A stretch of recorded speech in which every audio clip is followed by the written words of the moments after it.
झुकती हैं और आशीर्वाद लेती हैं।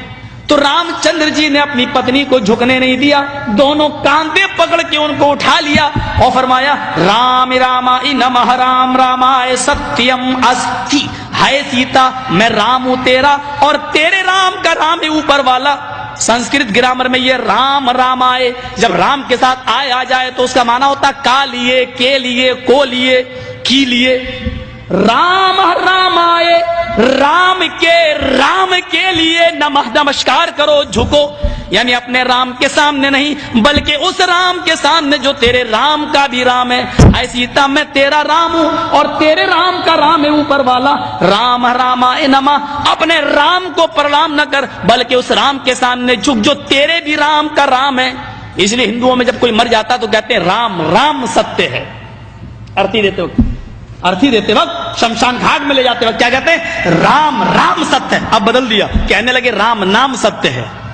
हालांकि संस्कृत नहीं बदल सकते। राम रामाय सत्यम अस्ति, राम का राम सच्चा है, यानी राम राम सच्चा है। मतलब ये हुआ हाय मरने वाले तू मर गया, अब रामचंद्र जी तेरी जिंदगी के मालिक नहीं, अब तो राम का राम जाने की तेरे साथ क्या मामला होगा, तूने अमल कैसे किए, तूने करतूत कैसे किए, राम का राम ही सच्चा है। फमन यामल मिस्काल ज़र्रतिन खैरन यरा वमन यामल मिस्काल ज़र्रतिन शर्रन यरा। एक नहीं 1,00,000 कुरान खानी कर डालो, एक नहीं 1,00,000 कुरान पढ़ के मरने वाले पे बख्श दो, मरने वाले को कुछ भी सवाब नहीं मिलेगा। उसकी अपनी जिंदगी में जो उसने अमल किए होंगे वही उसके काम आएंगे। अगर कुरान खानी करके किसी को बख्शने से सवाब मिलता होता और कोई आदमी जन्नत में जाने वाला होता, कुरान के बख्शने से तो इंदिरा गांधी तो जन्नतुल फिरदौस की वारिस हो जाएगी। हमारा बाप मरता है तो एक कुरान पढ़ा जाता है ना। इंदिरा गांधी मरी तो जमीर फरोश कठमुल्लाओं ने, अपने जमीर और अपने ईमान को बेचने वाले मुल्ला और मौलवियों ने उसकी समाधि पर 3 कुरान खानी की है,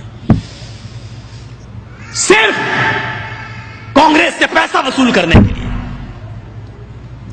3 कुरान, एक कुरान जिस पर पढ़ के बख्श दिया जाए तुम्हारा बाप जन्नत में चला जाए, 3 पढ़े जा रहे हैं, क्यों नहीं जाएगा?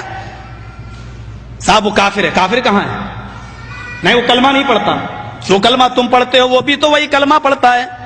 तुम कहते हो ला इलाहा इल्लल्लाह मुहम्मदुर रसूलुल्लाह, उसके यहां पर भी तो यही कलमा लिखा हुआ है। अथर्ववेद के 20वें कांड में, और पंडित मरने से पहले अपने बेटे को वही अंकही के जुमले सिखलाता है।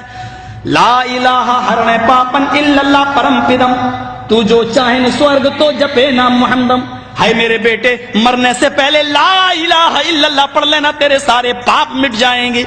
ला इलाहा हरणे पा इल्लल्लाह, ला इलाहा हरणे पापन इल्लल्लाह परम पिदम, ला इलाहा इल्लल्लाह पढ़ लेना, तेरे सारे पाप हरण हो जाएंगे, मिट जाएंगे। यही तो अल्लाह के नबी ने कहा था, इन्नल इस्लाम यहदिमु मा कान क़ब्ला, इस्लाम ले आओ। इस्लाम कब लाया जाता है? जब कलमा पढ़ा जाता है। मा कान क़ब्ला, जितने भी गुनाह तुमने किए हैं सारे के सारे गुनाह माफ हो जाएंगे। जो कलमा तुम पढ़ते हो वही तो वो भी पढ़ते हैं, फर्क इतना है। दलील क्या है? तुम खड़ी मूर्ति की पूजा कर रहे हो, वो पड़ी मूर्ति, एक पड़ी मूर्ति की एक खड़ी मूर्ति की। ये शंकर भगवान की मूर्ति है, ये बड़े पीर साहब का या निजामुद्दीन औलिया का मजार है, यह अहमद रजा खां का मजार है। ये खड़ी मूर्ति है, ये पड़ी है। जो काम इस पे हो रहा है वही काम तो इस पे भी हो रहा है, वरना मुझे बता दो। हिंदू चुनरी चढ़ाए मूर्ति पे तो काफिर, तुम चादर चढ़ाओ तो पक्के मुसलमान, वो हार डाले तो काफिर, तुम फूल बरसाओ तो पक्के मुसलमान।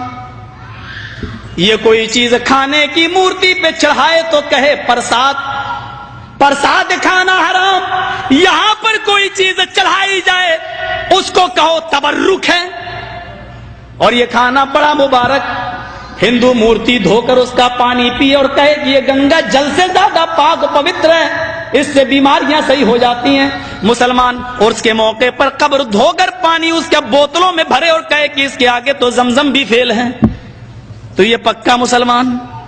جو کام اس پہ ہو رہا ہے وہی کام تو اس پہ ہو رہا ہے. اور آج میں فتویٰ دینے کا آدمی نہیں ہوں، لیکن آج جذبات میں ہوں، میں یہ فتویٰ دے کے چلا جاتا ہوں. میرے پیارے ساتھیوں، اللہ کی قسم، اگر بھارت کے اور پاکستان کے، ہندوستان اور پاکستان کے، ہندوستان کا یہ 20 کروڑ مسلمان اور پاکستان کا وہ 15 کروڑ 10 کروڑ مسلمان، اگر یہ چادر چڑھانے کے بعد، چنری چڑھانے کے بعد، تبرک کھانے کے بعد اگر یہ جنت کے اندر چلا گیا تو کعبے کے رب کی قسم کھا کے کہتا ہوں کہ بھارت کا 60 کروڑ ہندو بھی ایک ایک کر کے جنت میں چلا جائے گا.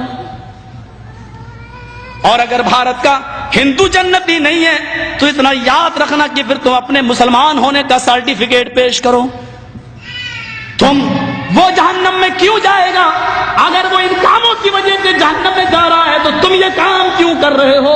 تمہارے اندر یہ کام کیوں پائے جا رہے ہیں؟ تم بھی تو وہی کام کر رہے ہو. ارے اس نے تو پھر بھی مورتی لگا رکھی ہے، تم نے تو پتہ نہیں کس کو گاڑ دیا اور نام ہی اس کے بدل دیے. اللہ جانے اس میں حقیقت میں وہ ہے بھی یا نہیں ہے. مسجد میں ہوں، اللہ کے گھر میں، اللہ کے گھر سے بڑی کوئی جگہ نہیں ہوتی ہے. میں نے بنارس میں اپنی آنکھوں سے دیکھا، اپنی آنکھوں سے ننگا بیٹھا رہتا تھا. جینیوں میں جیسے ننگے بابا ہوتے ہیں نا، انڈیا والوں کو اچھی طرح معلوم ہوگا، وہ گھومتے ہیں آگے اور پیچھے پیچھے عورتیں چلتی ہیں، ان کے دودھ سے نہلایا جاتا ہے. جو گربوتی عورتیں ہوتی ہیں وہ دودھ جب بہتے ہوئے اس بابا کی شرمگاہ کے پاس سے آتا ہے تو اس کو بھر لیتی ہیں. گربوتی عورتوں کو پلایا جاتا ہے تاکہ بچہ نیک پیدا ہو. میں نے نوائے اسلام میں ایک موضوع لکھا تھا کہ اس سے بچہ نیک پیدا ہوگا. یہ بے شرم، یہ تو خود ہی پتا چلے گا. کیس چل گیا تھا میرے اوپر. غور کریں آپ، ننگا بیٹھا رہتا تھا، ایک ٹائم کی نماز نہیں پڑھتا تھا، اس کو وضو بنانا نہیں آتا تھا. مر گیا جب وہ، اس کا مزار بنا دیا گیا. 3 سال کے بعد اس کا نام رکھ دیا گیا ننگا بابا. نام بھی ہے ننگا بابا. ان کو نام بھی ایسے ہی ملیں گے، اللہ کی قسم ان کو صحیح نام بھی نہیں مل سکتے. ننگا بابا. ذرا بتاؤ کہ ننگا رہنا کون سی شریعت میں ہے؟ کون سا مذہب ننگا رہنے کی تعلیم دیتا ہے؟ کون سی تہذیب ننگا رہنے کی؟ اور یہ نام تک رکھا گیا ننگا بابا. بابا پر رکھا ہوا ننگا بابا باقاعدہ. جیسے بریلی کے اندر تھا ایک کتا بابا، اب تو بدل دیا لوگوں نے، کہتے کتب بابا، کتب کر دیا. لیکن رکشے والے سے کہو کتب شاہ کے مزار پہ جانا تو جانتا ہی نہیں جب تک یہ نہ کہو کتا بابا. ایک کا نام ہے پتنگ بابا. کسی شریف انسان کا کام ہے پتنگ اڑانے کا، نام رکھا گیا پتنگ بابا. بنگلور سائڈ میں چلے جاؤ، مجھے میرے دوستوں نے دکھلایا جنگلی بابا. کون نام ہے؟ نام تو پہلے اچھے رکھ لو یار، نام تو کم سے کم صحیح رکھو. یہ تو جو یہاں ہو رہا ہے وہ کام یہاں ہو رہا ہے. یہ میں نے ہندو دھرم سے ایک توحید بتائی. رام چندر جی نے کہا کہ اس کے سامنے جھکو جو تمہارے رام کا بھی رام ہے. ذرا اولڈ ٹیسٹامنٹ سے ایک توحید سنیے.